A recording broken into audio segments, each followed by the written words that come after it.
श्री साई नाथाय नमः।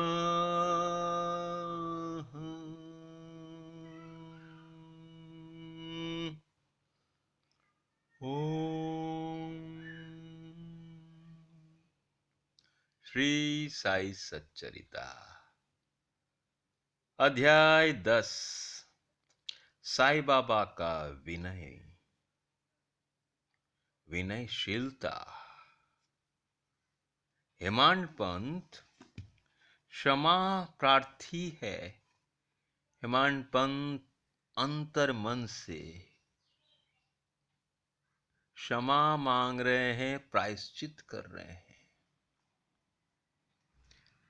प्रायश्चित बाबा का नाम और कीर्तन के द्वारा, जप के द्वारा करूंगा। साईं के कर्मों के बारे में, साईं के वचन बाबा विनम्र भाव से इतने सुंदर तरीका से बोलते थे। दासानुदास, मैं तुम्हारा ऋणी हूं। तुम्हारे दर्शन मात्र से मुझे सांत्वना मिली। यह तुम्हारा मेरे ऊपर बड़ा उपकार है, जो मुझे तुम्हारे चरणों का दर्शन प्राप्त हुआ। भक्तों के चरण दर्शन करने के लिए बाबा सदैव तत्पर रहते थे। क्या विनयशीलता! सरस्वती भी साहस नहीं कर सक रही इन वचनों को वर्णन करने में।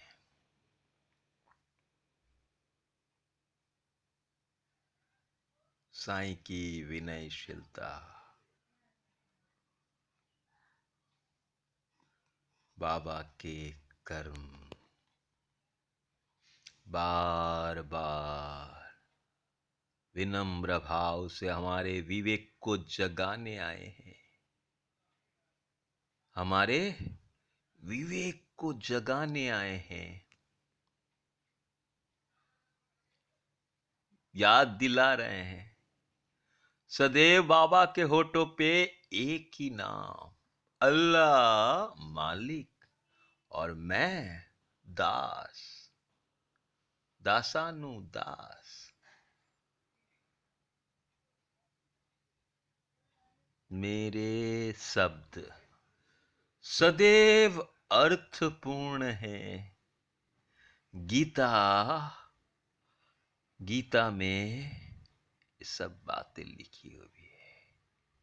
दासत्व भाव आत्मा का स्वभाव है। और बाबा स्वयं सदैव आत्मलीन रहते थे, अपने स्वभाव में रहते थे और कहते थे, अल्लाह मालिक, मैं मालिक का दास हूं, ईश्वर का दास हूं, ईश्वर के वचनों का दास हूं। मैं ईश्वर के कहे अनुसार कर्म करता हूं। सत्कर्म राहों पे चलना सिखाते वो, वही जगदीश है। ब्राह्म्य दृष्टि से बाबा विषय पदार्थों का उपभोग करते हुए नजर आते थे, परंतु किंचित मात्र भी उनकी गंध, उनका उपभोग का ज्ञान बाबा में न था। वे खाते अवश्य थे, परंतु उनकी जिह्वा, उसको कोई न स्वाद था, नेत्रों से देखते थे, परंतु उस दृश्य में उनकी कोई रुचि न थी। विषय पदार्थों के प्रति उनका कोई रुचि नहीं। काम के संबंध में वे हनुमान सदस्य अखंड ब्रह्मचारी थे। उन्हें किसी पदार्थ की आसक्ति न थी। वे शुद्ध चैतन्य स्वरूप थे।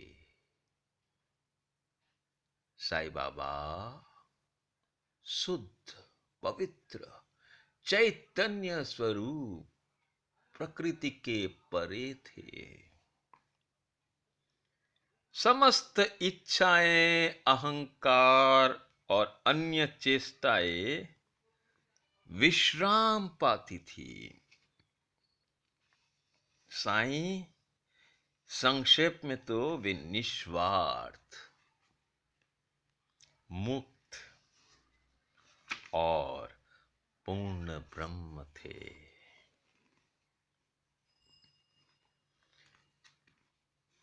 साईं एक शब्द, दिव्य शब्द, दिव्य गुणों से, दिव्य कर्मों से, दिव्य ज्ञान से भरा पूरा है।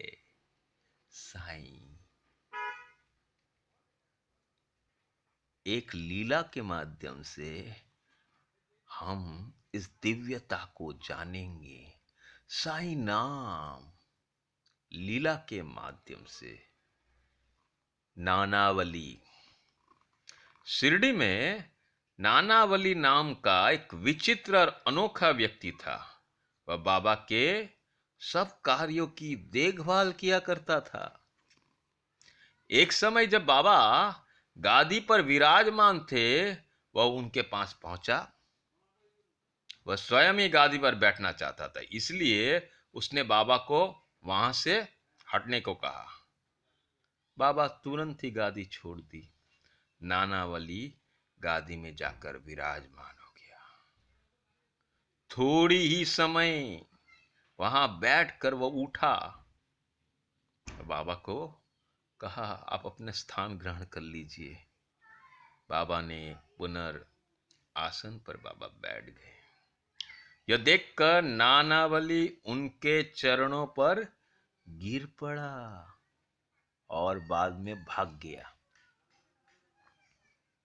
इस प्रकार अनायास ही आज्ञा दिए जाने और वहां से उठाए जाने के कारण बाबा किंचित मात्र भी अप्रसन्नता उनके अंदर में न झलकी।